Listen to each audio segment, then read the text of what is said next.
wanita dalam mata pelajaran geografi. Baiklah Ananda semuanya, hari ini kita belajar tentang pertumbuhan wilayah. Tujuan mempelajari kita hari ini adalah yang pertama, pengertian pertumbuhan wilayah. Yang kedua, teori pertumbuhan wilayah. Yang ketiga, faktor-faktor apa yang mempengaruhi pertumbuhan wilayah. Yang keempat, terbentuknya pusat-pusat pertumbuhan.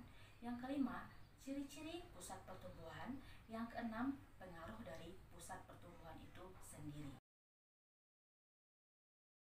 Apa itu pengertian pertumbuhan wilayah? Pembangunan wilayah erat kaitannya dengan pertumbuhan wilayah. Pertumbuhan wilayah dapat didefinisikan sebagai laju pertumbuhan ekonomi suatu wilayah dalam kurun waktu tertentu. Pertumbuhan wilayah dimanifestasikan pada sejumlah pusat pertumbuhan. Pusat pertumbuhan merupakan wilayah yang pertumbuhannya sangat pesat. Dari pusat pertumbuhan inilah pertumbuhan akan menyebar ke wilayah-wilayah lainnya.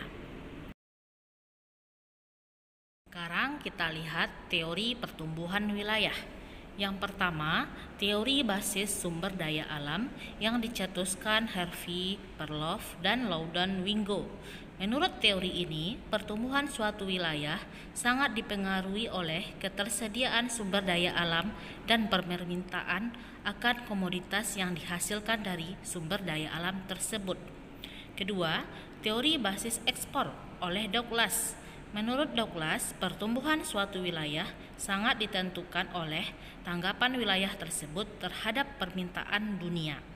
Teori yang ketiga, teori baru pertumbuhan wilayah oleh Paul M. Romer dan Robert Lucas. Menurut teori ini, kemajuan teknologi yang didukung oleh sumber daya manusia yang berkualitas serta inovasi berbasis riset dan pengembangan wilayah.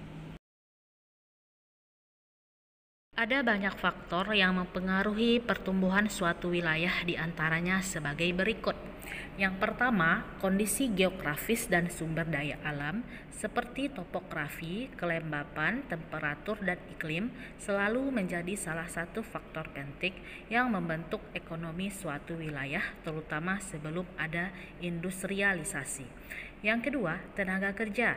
Setiap wilayah memiliki jumlah dan kualitas tenaga kerja yang berbeda-beda. Yang ketiga, modal. Antara lain mencakup modal fisik dan modal sumber daya manusia. Yang keempat, infrastruktur. Mengacu pada investasi fisik yang antara lain terwujud dalam sarana dan prasarana, transportasi, komunikasi, dan listrik. Yang kelima, teknologi.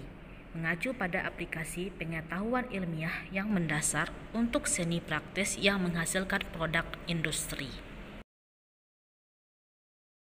Lalu bagaimana terbentuknya pusat-pusat pertumbuhan? Pertumbuhan wilayah terjadi di semua wilayah dalam sekejap. Awal pertumbuhan suatu wilayah sangat dipengaruhi oleh kondisi geografis dan sumber daya alam yang membuat perbedaan dalam kecepatan pertumbuhan wilayah. Faktor lain yang juga dapat menyebabkan munculnya pusat pertumbuhan adalah adanya aglomerasi atau pemusatan industri. Faktor-faktor tersebut yang menyebabkan suatu wilayah memiliki keuntungan dibandingkan wilayah lain sehingga dapat menjadi pusat pertumbuhan wilayah. Aktivitas ekonomi yang terjadi di pusat-pusat pertumbuhan wilayah tersebut kemudian menyebar dan mampu meningkatkan ekonomi di wilayah lainnya. Ada 4 ciri-ciri pusat pertumbuhan.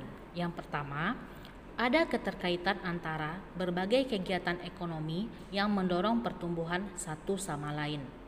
Kedua, ada unsur pengganda yang diciptakan oleh sektor-sektor yang saling terkait dan saling mendukung.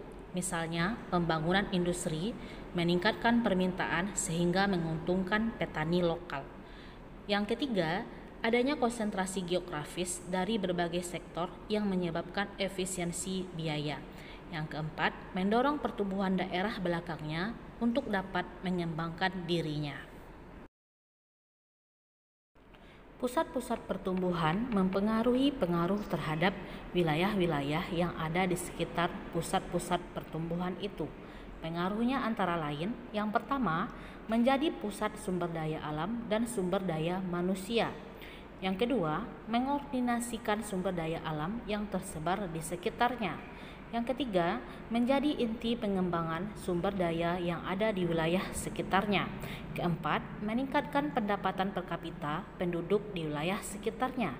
Yang kelima, menyediakan berbagai fasilitas ekonomi seperti pabrik, bank, dan pasar. Yang keenam, menyediakan lapangan kerja, dan lain-lainnya. Di sini dulu pertemuan kita hari ini tentang teori pertumbuhan wilayah. Kita lanjutkan pada materi berikutnya. Sampai jumpa, terima kasih. Assalamualaikum warahmatullahi wabarakatuh.